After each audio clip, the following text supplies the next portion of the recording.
نحمده ونصلی علی الرسول الکریم اما بعد فاعوذ باللہ من الشیطان الرجیم بسم اللہ الرحمن الرحیم۔ السلام علیکم ورحمۃ اللہ وبرکاتہ۔ امید ہے آپ سب ٹھیک ہوں گے، ایمان صحت تقوی کی بہترین حالتوں میں ہوں گے انشاءاللہ تعالی۔ اللہ سبحانہ تعالیٰ سے دعا ہے کہ اللہ سبحانہ تعالیٰ آپ کی طرف بڑھنے والے ہر شر کو خیر میں بدل دے۔ اللہ سبحانہ تعالیٰ آپ سب کو اپنے حفظ و ایمان میں رکھے، آمین اللہم آمین۔ آج ان اذکار کے بارے میں آپ کو میں بتاؤں گی، وہ الفاظ میں تو بہت چھوٹے لیکن میزان عمل میں ان کا درجہ بہت بلند ہے۔ حضرت انس رضی اللہ تعالیٰ عنہ کا بیان ہے کہ ایک مرتبہ رسول اکرم صلی اللہ علیہ وآلہ وسلم ایک ایسے درخت پر گزرے جس کے پتے سوکھے ہوئے تھے۔ آپ نے اس پر لاٹھی ماری جس کی وجہ سے پتے جڑ گئے۔ آپ صلی اللہ علیہ وآلہ وسلم نے فرمایا کہ الحمدللہ اور سبحان اللہ اور لا الہ الا اللہ اور اللہ اکبر بندے کے گناہوں کو اس طرح گرا دیتے ہیں جس طرح اس درخت کے پتے گر رہے ہیں۔ حضور اکرم صلی اللہ علیہ وسلم سے روایت ہے کہ سرور عالم صلی اللہ علیہ وآلہ وسلم نے ارشاد فرمایا کہ سب ذکروں میں افضل ذکر لا الہ الا اللہ ہے اور سب دعاؤں سے افضل دعا الحمدللہ ہے۔ حضرت معاذ بن جبل سے بھی روایت ہے کہ رسول اکرم صلی اللہ علیہ وآلہ وسلم نے فرمایا کہ جنت کی کنجیاں لا الہ الا اللہ کی گواہی دیتی ہیں۔ رحمت العالمین صلی اللہ علیہ وآلہ وسلم نے ارشاد فرمایا کہ اللہ تبارک تعالیٰ قیامت کے روز میرے ایک امتی کو تمام مخلوقات کے سامنے بلائیں گے، پھر اس کے گناہوں کے 99 دفتر کھول دیں گے۔ ہر دفتر اتنی دور تک پھیلا ہوگا جتنی دور تک نظر پہنچی ہوگی۔ پھر اللہ تبارک تعالیٰ اس سے فرمائیں گے کیا ان لکھے ہوئے اعمال میں سے تو کسی چیز کا انکار کرتا ہے؟ کیا میرے لکھنے والے پہرے داروں نے تجھ پر ظلم کیا ہے؟ وہ شخص عرض کرے گا اے رب میں منکر نہیں ہوں، میں پہرے داروں نے ظلم نہیں کیا۔ رب العالمین ارشاد فرمائیں گے تو کیا تیرے پاس کچھ عذر ہے؟ وہ کہے گا نہیں۔ اللہ تبارک تعالیٰ فرمائیں گے ہمارے پاس ایک نیکی موجود ہے اور بے شک آج تجھ پر کوئی ظلم نہ ہوگا۔ اس کے بعد ایک پرچہ نکالا جائے گا جس میں اشہد ان لا الہ الا اللہ واشہد ان محمدا عبدہ ورسولہ لکھا ہوگا۔ اللہ تبارک تعالیٰ فرمائیں گے کہ اپنے اعمال کا وزن دے۔ وہ عرض کرے گا اے رب ان دفتروں کے سامنے اس پرچے کی کیا حقیقت ہے؟ اللہ تبارک تعالیٰ فرمائیں گے بے شک آج تجھ پر ظلم نہ ہوگا کہ صرف تیری برائیاں تول دی جائیں گی اور نیکیوں کو چھپا لیا جائے گا۔ چنانچہ ان دفتروں کے ایک پلڑے میں اور اس پرچے کو دوسرے پلڑے میں رکھ دیا جائے گا، سو وہ سب دفتر اس پرچے کے مقابلے میں ہلکے ہو جائیں گے۔ سبحان اللہ۔ تو دیکھا آپ نے، سنا آپ نے کہ یہ الفاظ جو ہیں اذکار جو ہیں یہ کتنے چھوٹے ہیں، لیکن ان کا درجہ، ان کا جو مقام ہے، ان کا ثواب جو ہے وہ اللہ تعالیٰ کے نزدیک کتنا زیادہ ہے، کتنا بلند ہے۔ حضرت عائشہ رضی اللہ عنہا سے روایت ہے کہ حضور اکرم صلی اللہ علیہ وسلم نے ارشاد فرمایا کہ ہر انسان کے جسم میں 360 جوڑوں کو پیدا کیا اور ہر جوڑ کی جانب سے بطور شکریہ صدقہ کرنا لازم ہے۔ پس جس نے اللہ اکبر کہا اور الحمدللہ کہا اور لا الہ الا اللہ کہا اور سبحان اللہ کہا اور استغفر اللہ کہا اور کوئی پتھر یا کانٹا یا ہڈی لوگوں کے راستے سے ہٹا دی یا بلائی کا حکم کر دیا یا برائی سے کسی کو روک دیا اور ان میں سب یا تھوڑا ملا کر ایک تعداد 360 ہوگی، 360، وہ اس دن اس حال میں چلتا پھرتا ہوگا کہ اس نے اپنی جان کو دوزخ سے بچا لیا۔ تو میری پیاری بہنوں اور بھائیوں، جیسا کہ آپ نے دیکھا کہ ان کلمات کی کتنی زیادہ فضیلت ہے۔ یہ وہ ایسے کلمات ہیں جو آپ چلتے پھرتے اٹھتے بیٹھتے اپنے کام کاج کے دوران ان کو جو ہے وہ پڑھ سکتے ہیں، چلتے پھرتے ان کا ورد جو ہے وہ آپ کرتے رہا کریں، ان کی بہت زیادہ فضیلت ہے اور آپ کے نامہ مال میں نیکیوں میں بھی آپ کا اضافہ ہوتا جائے گا۔ قیامت کے روز انسان ایک ایک نیکی کو ترسے گا، ایک ایک عمل کو ترسے گا، ایک ایک نیکی کو ترسے گا۔ کاش کہ آج کے دن جو ہے کوئی اس کو ادار وہ دے دے، اپنا سب کچھ دے کر بھی جو ہے وہ اسے ایک نیکی خرید لے۔ تو ان کلمات کو آپ نارمل یا ہلکا نہ سمجھیں، یہ اللہ سبحانہ تعالیٰ کے ہاں ان کی بہت زیادہ فضیلت ہے۔ حضرت ابو سعید حضرہ رضی اللہ تعالیٰ عنہ سے روایت ہے کہ رسول اکرم صلی اللہ علیہ وسلم نے ایک مرتبہ ذکر فرمایا کہ حضرت موسیٰ علیہ السلام نے خداوند عالم سے عرض کی، اے میرے پروردگار، مجھے کوئی ایسی چیز بتا دیجئے جس کے ذریعے یعنی وظیفے کے طور پر آپ کو یاد کیا کروں اور آپ کو پکاروں۔ تو رب العالمین نے ارشاد فرمایا کہ اے موسیٰ لا الہ الا اللہ پڑھا کرو۔ یہ سن کر حضرت موسیٰ نے عرض کی، اے میرے پروردگار، اس کو تو تیرے سب بھی بندے پڑھتے ہیں اور میں تو ایسی چیز چاہتا ہوں جو خاص مجھ کو بتائیں۔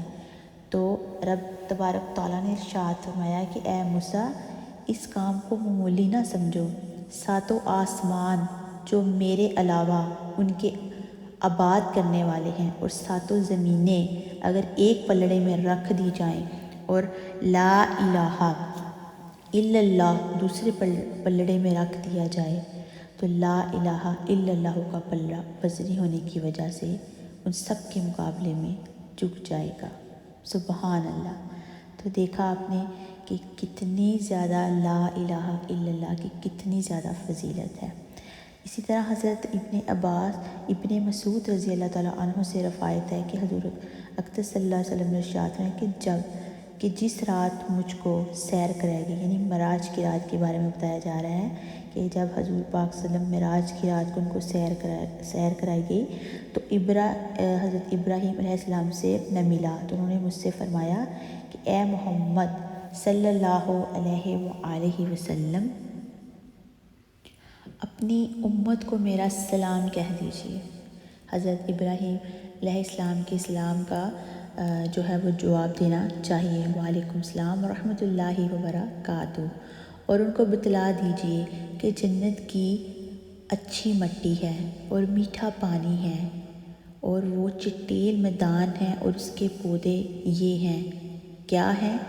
سبحان اللہ والحمد للہ ولا الہ الا اللہ واللہ اکبر۔ مطلب یہ بتایا گیا ہے کہ جنت میں اگرچہ درخت بھی ہیں، پھل اور میوے بھی ہیں، مگر ان کے چٹیل میدان ہی ہیں جو نیک عمل سے حالی ہیں، حالی میدان کو بولتے ہیں، ٹھیک ہے۔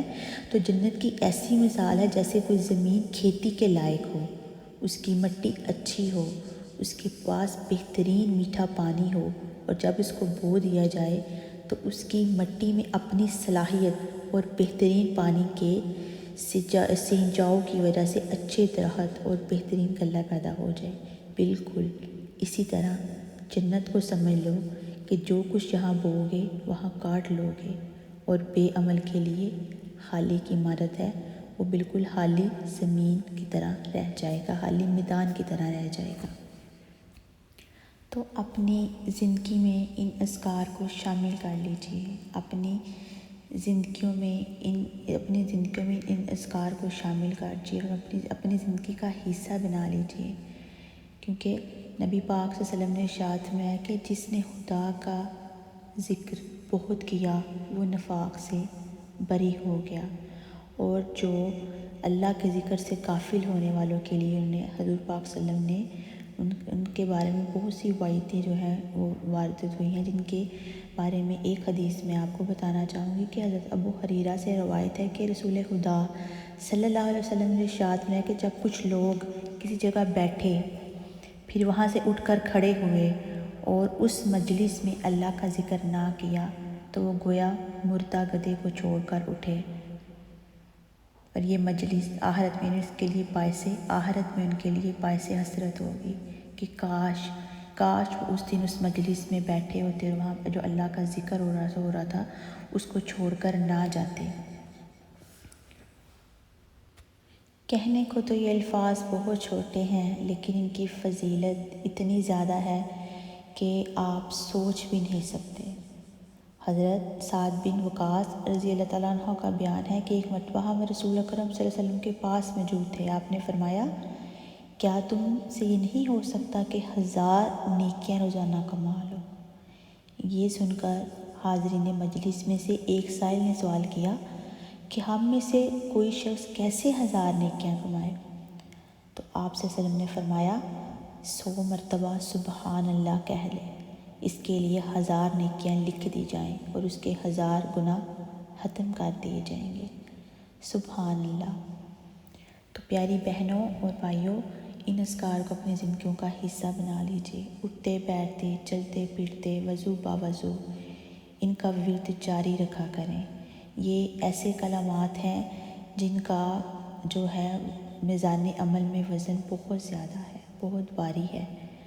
تو ان کو چلتے پھرتے پڑھا کریں، خود بھی پڑھا کریں، اپنے بچوں کو بھی کہا کریں کہ چلتے پھرتے جو ہے ان اذکار کا جو ہے ذکر جو وہ آپ کرتے رہا کریں۔ حضرت ایک حدیث میں ہے کہ سرور عالم صلی اللہ علیہ وسلم نے حضرات صحابہ کرام سے ارشاد فرمایا کہ اپنا ایمان تازہ کیا کرو۔ صحابہ نے سوال کیا کہ ہم اپنا ایمان تازہ کیسے کریں؟ تو آپ نے فرمایا، کثرت سے لا الہ الا اللہ پڑھا کرو، تسبیحات فاطمہ جیسے جو کہ آپ نماز میں بھی پڑھتے ہیں، سبحان اللہ، الحمدللہ، اللہ اکبر، یہ وہی کلمات ہیں جن کو آپ چلتے پھرتے پڑھتے ہیں۔ اس کے ساتھ سبحان اللہ، الحمدللہ، اللہ اکبر، لا الہ الا اللہ، محمد رسول اللہ، سبحان اللہ وبحمدہ، سبحان اللہ العظیم۔ یہ کلمات کہنے کو بہت چھوٹے ہیں، لیکن حضرت عمران بن حسین رضی اللہ تعالیٰ عنہ فرماتے ہیں کہ ایک مرتبہ رسول خدا نے ارشاد فرمایا کہ کیا تم میں سے یہ نہیں ہو سکتا کہ روزانہ احد پہاڑ کے برابر عمل کر لیا کرو؟ احد پہاڑ۔ تو صحابہ نے عرض کیا، وہ کیا عمل ہے؟ فرمایا، سبحان اللہ احد سے بڑا ہے، الحمدللہ احد سے بڑا ہے، اور لا الہ الا اللہ احد سے بڑا ہے، اور اللہ اکبر احد سے بڑا ہے۔ سبحان اللہ۔ تو آئیے آج سے عہد کرتے ہیں کہ انشاءاللہ تعالیٰ ان کلمات کو ہم اپنی زندگی کا حصہ بنا لیں گے۔ ان اذکار کو اپنی زندگیوں کا حصہ بنا لیجئے۔ چلتے پھرتے، اٹھتے بیٹھتے جو ہے ان کلمات کو ادا کرتے رہا کریں، اور انشاءاللہ تعالیٰ آپ کی ایسی روٹین بن جائے گی کہ اگر آپ الفاظ نہیں بھی ادا کر سکیں گے تو انشاءاللہ تعالیٰ دل میں آپ پڑھ رہے ہوں گے۔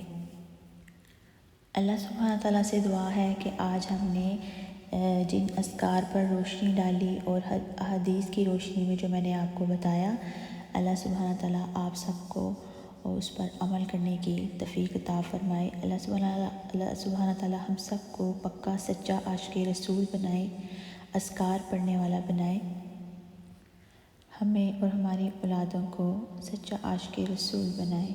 آمین، اللہم آمین۔ جزاک اللہ خیراً کثیرا۔ السلام علیکم ورحمۃ اللہ وبرکاتہ۔